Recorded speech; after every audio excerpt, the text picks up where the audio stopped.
more news, or can we get into the big story? There's no news. All right, folks, drum roll, please. We are now about to introduce the album of the year, okay? Album of the year, best album. Name a better album right now from 2023. I can't. Album of the year. I'm telling you, he's gonna get it. He's gonna get it. No. Jack Harlow has released. Get out of here. He has released Jackman. It is a pretty good album. I was a little hesitant going into it, of course, knowing this man's reputation. Jack Harlow is actually a good rapper. His past music is good, but his biggest album, his biggest piece that really put him out into the mainstream world after What's Poppin' sort of blew up was terrible. Come Home, The Kids Miss You was... That was bad. Full of filler. He had nothing to say. Mid. Wallpaper music, first class. The verses, he said nothing in them. Music you play at the mall, like you hear at the mall. That album was really just sort of like a sellout album. Like, just for the mainstream. Get on Jimmy Kimmel, promote it, be family friendly. Like, it was just, But he's really turned back the clock with this new album. I enjoyed it. Originally, I wasn't gonna listen to it, and then I think on like Thursday I was like, I'll give it a shot. And then midnight rolled around. I looked, 24 minutes, 10 songs, no features. I'm like, that was a good sign. That was a really good sign. Really good sign. And I listened, and I was like, this is not what I expected. This was just no catchy hooks. There were a few hooks, but like it wasn't filled with hooks. No features. Just straight bars on some good tunes, and that's what I wanted. I didn't even think of the fact that there's no features. I think what's interesting about that is that it never feels like it needs a feature at any point. I didn't even notice that. No features. There's no hidden features. There's nobody else rapping on the album. It's just him. It's really good. I like the heavy use of the chipmunk soul sample. I like that too. Yeah, the beats are a bit repetitive. I like them. I like them. He's building his identity, sort of. Reminded me a little bit of Kanye there with the Chipmunk Soul, but I enjoyed it. It was, I really hadn't seen somebody use Chipmunk Soul in a while, like someone on his level of mainstream, and so it was nice. I enjoyed the beats. I like the bars. His pen game evolved. Oh my god, the evolution. The pen game. I think he could always write. I think he was always a good rapper. But compared to. He 100% sold out last year on that. The pen game was on fire. A lot of his earlier work, which wasn't ever mainstream, is pretty good. He really dumbed it down for the mainstream crowd for Come Home, The Kids Miss You, or whatever. Stupid album, but it makes this album all the more exciting. It's great. It's a really good album. It's really good. Just what he was talking about on this album. It's just the complexities. I mean, did you ever get into Gang? Oh my god, dude! I was gonna go song by song. This is a great. That was insane. Yeah, you don't hear rappers talking about that kind of stuff. I think that was the main issue with Come Home, The Kids Miss You. He just had nothing to say, but this album was really personal, super mature. Ride for my dogs, lie for my dogs, making fun of, critiquing the bro code, and then just getting into who can you trust, these people and who they really are, and these horrible things that you to hear that. Because you don't hear people talk about that. No, it hits hard. He's very blunt with it. That was blunt. Very blunt. Very blunt. I mean, when I was listening at it, and he just we can't say those words in the air, but he hit you with that. He instantly puts you in the story. Instantly. He kicks things off talking about his friend Marcus, and he humanizes these people. He talks about, he was playing Pokemon with them. He was spending holidays with them. He'd known them since he was 7, and, he just sort of depicts his emotions going through and learning about this horrendous news about these people. Yeah.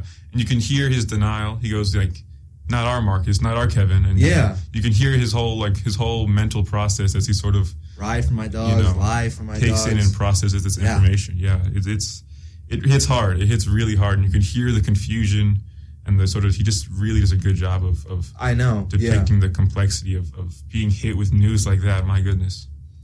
A very real and hard-hitting and mature song, for sure. Did you catch the bar about Eminem?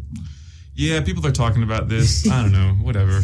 It's a bit. You didn't say the best. You just said the hardest rapper since that guy rapping about. Vomit on a sweater or something like that. Yeah, I mean, I think it's a bit reductive to just talk about that one line. There's so much in this album. It's so good. People who are like, oh, he called out, X white rapper or whatever. Like, who cares, Let him do his thing. And he's definitely the biggest white rapper since Eminem. He's definitely... Mac Miller, dude. No. Well, Jack Harlow got a higher ceiling for sure. I think he'll be a lot bigger than No. You don't think he'll be bigger?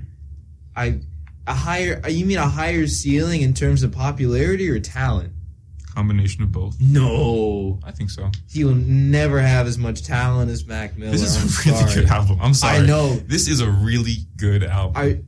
Compared to what Mac Miller released? Okay. I don't want to make it a competition. Sir. They're both great. It's in not their a own way. competition, but all I'm saying is like people like saying he's the best white rapper since Eminem. I mean, I know Mac Miller wasn't just a straight rapper, but come on.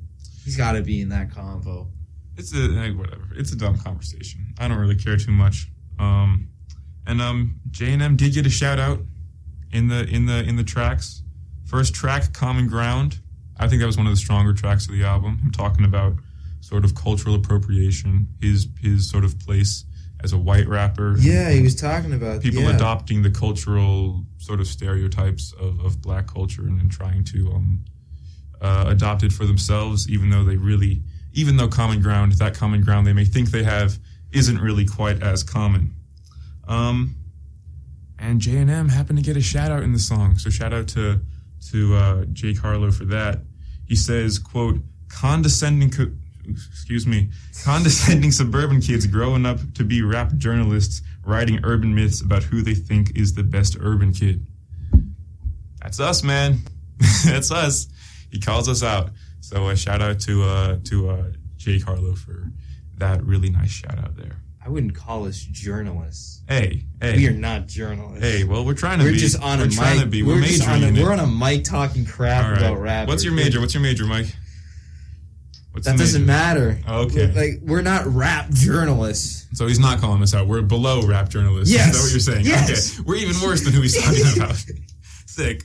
Okay, so we're trying to be the people he's criticizing. So, good for Mr. Harlow there. I feel like there was every song made you think about something. I think the vocals were a lot better. I think you mentioned parallels to Kanye. I think he resembles Drake. I think a lot more with the melodies. I was talking about the production. The production, yeah, but I could hear Drake on a lot of those beats too. No, the soul sampling was all Kanye. I don't know. I feel like the Chipmunk soul sample that's like straight out of the College Dropout. That's immediately what I thought. I don't know. I heard parallels to sort of like nice for what and tracks along those lines and the instrumentals. But I don't know. Yeah, the singing works better. I think he still nabs a lot from Drake, but he's nabbing like the good parts of Drake, so he sort of gets away with it. There's so much here. Oh my god. My goodness. I think the lyricism and storytelling is such a step up from what we're used to with him. You can tell he focused on the quality of the music, while last year he was just trying to sort of build up that notoriety. Quality over quantity for sure. I mean, I don't even think I listened all the way through to Come Home the Kids. How long was that? I don't. I feel like it was bloated. I feel like it was very bloated. A bunch of the tracks were underproduced, undermixed. You could tell he sort of just, farted it out to ride the high of what's popping and it's come out with 15 songs and it's around 50 minutes. That's crazy because 15 songs isn't even that much, but it still felt like just with features way from overkill. Pharrell, Drake, Justin Timberlake, and Lil Wayne compared to no features. I think Pharrell was on the production for that, and his production was bad. Like genuinely some of the worst Pharrell production we've ever heard. That's tough. Which is weird. Which is really weird, but just everyone who was a part of that process was phoning it in. Like Jack Churchill Downs was pretty good. It's a standard Drake song that Jack Harlow sort of takes a backseat. Yeah, he was just sort of on the side. Yeah, so he wasn't even the best part of his best song, but I mean, Drake wrote everything for that song. I'm pretty sure, so that speaks volumes as well. Yeah, I love this. This is a great album, man. I love "Blame on Me," the 9th song, the second to last on the track. This I think was the most lyrically complex song. I not gonna lie, I had to go over to Genius Lyrics to sort of comprehend this kind of stuff he was talking about. 3 verses on this song. The first verse is from the perspective of his younger brother, who's feeling abandoned by Jack as they sort of grow apart as they age. The second verse is Jack's response to his brother's first verse, sort of just apologizing, trying to get out his perspective, talking about how his father sort of treated him a lot harsher, and he sort of just reciprocated that same energy to his brother. And then there's a third verse from the father. I mean, this is just the complications here is just something you can hear the growth and the evolution from Jack that's really, really impressive. Jack early on in the show was definitely one of the go-to punching bags for us. He was. We mockingly called him Jake Harlow, and I think in a bunch of my notes I accidentally called him Jake just because I'm just used to calling him that at that point. But we had not a lot of respect for this man. But listen, if you're into conscious rap and if you're one of these guys who loves listening to lyrical music and you feel like you're above Jack Harlow and you're too good for him, and listen, man, get on the bandwagon now. This is some good. Music. That was a decent album. This is some really good I enjoyed music. it. Well, like there was nothing really that popped for me. Like there wasn't a lot that necessarily stood out as amazing, but it was a good listen. I enjoyed it. It was a lot different than what I was anticipating, and it's definitely a step in the right. It's definitely a step in the right direction. It was a very good listen. I enjoyed it. I feel like nothing stood out in terms of hits. I don't know how much of this I'm going to be hearing on the radio. I don't think it's going to be that commercially successful. Hopefully it is, so we can sort of incentivize rappers to put this kind of effort. But man, Gang Gang Gang really stuck with me. It really hit, to the point where I was listening to the next song, the 6th and the 7th song on the track, and Gang Gang Gang was just still in my head. I couldn't even focus in on the songs I was listening to because I was still, this hole in my heart was still recovering from just the darkness of that track. That is a classic song. That song is going to go down in history as something really, really special because people do not. What rapper has spoken on that subject? It's so well executed. I think they have before, but just definitely not recently, and not I don't remember the last time I've heard something like that in a song before. I feel like that's a song that we're gonna look back in 10 years and be like, oh my god, this is incredible. This is a classic. It's a classic song. Stop it. We'll see about that. You're getting a little bit ahead of yourself. No, I'm not. They're going to make a music video to that. It's going to get 100 million views. Bro, you're getting a little ahead People of yourself. are going to get all nostalgic about it in 2033. This is one of those songs. We'll see It's one of those songs, for sure. I like They Don't Love It. That was my favorite song. They Don't Love It? Which one was that? The second one. The beat with just the lyrics. Yeah. Bar after bar. I love that one. I didn't have a lot. It was a good sounding song. Not a lot of depth to it, I felt like. I don't care about that. Actually. Yeah, of course you don't. Little peanut brain. Hey, a song doesn't have to be lyrical for me to enjoy it. It can be, but I like They Don't Love It. It popped, and it was something that I enjoyed. Yeah, I think everything sounded good in this album. Everything he tries, he does sort of successfully. I found the placement between They Don't Love It and Ambitious, which was the song that came after, a little weird because They Don't Love It is like a celebratory track. He talks about making it. He's here. And the song that comes after is sort of the journey to getting there. He talks about being 19 years old and he's, performing at 1 p.m., a weird time for a concert, in front of a small crowd. People are feeling embarrassed for him. Such great imagery there. And he talks about sort of slowly just grinding his way up to the point where now he's a mainstream face. And I feel like if we got that track and then the celebratory track came after it, it would have sort of followed a little better. But, every track individually is really strong. I mean, I like the way it was rolled out. There's no promotion, just on a Wednesday afternoon. It's just, this is my album. It's releasing on Friday. Mm-hmm. Give it a listen. Yeah, and to rappers out there, keep dropping your music on Fridays. It works out perfect for us. We got the show on Friday. I like it because there wasn't a lot of reviews out yet. There wasn't a lot of media out, so we can just get our genuine opinions. I haven't heard anyone's opinion on this album outside of my own, so I have not been corrupted. I mean, by the reviews 95% of people release their music on Fridays. Yeah, and keep doing it because we like it. That's when the show is. Doing it for a very long time. I know. I feel like we haven't got a lot of massive music releases. We've done this for 3 months. Everybody's waiting for the summer. Yeah. So we got to keep this going into the summer if we want to get to the big tracks. Of course we are. Yeah, of course. Yeah. I mean, Travis is definitely going to drop in the summer. Uzi, summer. If Cardi ever drops, I don't know when, but most people are probably waiting till the summer. All of them fighting for second best because you are not beating this. Oh my God. You are not beating this, man. This is I'm sorry. If this wins Album of the Year, this might be my vote.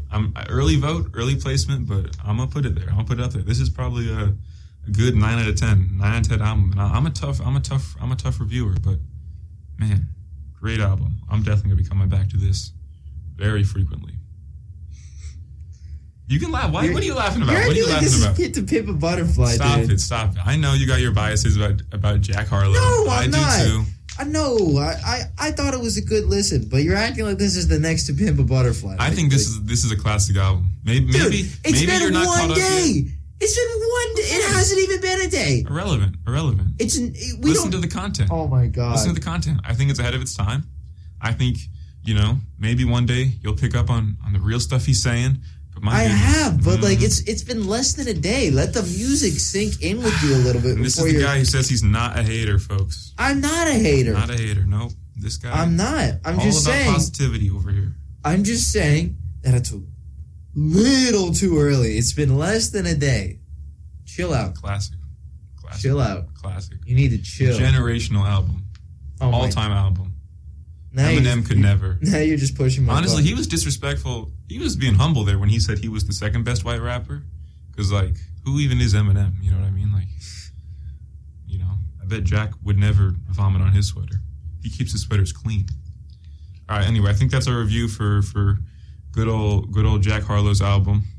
I don't know. I guess I didn't like the album cover. Stupid album cover. Jack is always really bad with his album covers. He just picks, selfies of himself from his camera roll every time. It's I don't know why he's bad at that, but he is. So but whatever. I didn't think it was that bad. Just looking at all the albums put together, every track, everything is just. I feel like the cover just says nothing about what you're going into, the experience you're going into. I do. I think it's just kind of a laid back. He's on this it's sort of taking a step back from the mainstream. That's what I sort of saw. He's just the graininess of the photo. Like you're back in the hometown where you grew up. That's sort of the vibe I got from the album. Yeah, you're right. I kind of love the direction he took on this because it would have been so easy for him to just sort of ride this mainstream wave, be a pop rapper, go full Drake mode, go full, I don't know, but he was really getting a bunch of media attention, and I really love that he turned the tables back to sort of the old school Jack, bringing us some quality music, putting quality over commercial success, mainstream success. So we have a live listener reaction to your ramblings of Jack Harlow. No, we got a hater. An anonymous listener says, Joe switched up on Jack Harlow harder than Cardi fans switched up on Whole Lotta Red. Well, first of all, he switched up. Jack Harlow switched up, so of course I'm going to switch up. He went from making terrible music to good music. So what are you putting that on me for? Call me a hypocrite? That's not my word. That's our anonymous fan. Well, what's this anonymous fan's name and address? It's anonymous for a reason. Stop it, man. You're trying to protect your friends. I know we don't have actual fans. This is not some anonymous listener from Tulsa, Oklahoma. This is your friend. Okay, listen here, Patrick. All right. It's a great album, okay? So if you want me to change up on Jack Harlow, I'm willing to change up on anyone. I have no biases. If they start making good music, I'm going to support them. I'm going to call them good. I got no, why I'm not out to get anyone. I'm not out to unconditionally love anyone or blindly support or blindly hate. I'm just here to think critically. So if Kanye West drops the second My Beautiful Dark Twisted Fantasy, you'll support him? I will say the album's good. I'll say the album's really good. I 100% would. Don't you? Yeah, of course. Of course I would. I would say this guy is a terrible person, and it's shocking that such a bad person can make such good music. I'm like that. I'm not fake out here. I keep it real. Come on. Okay, so before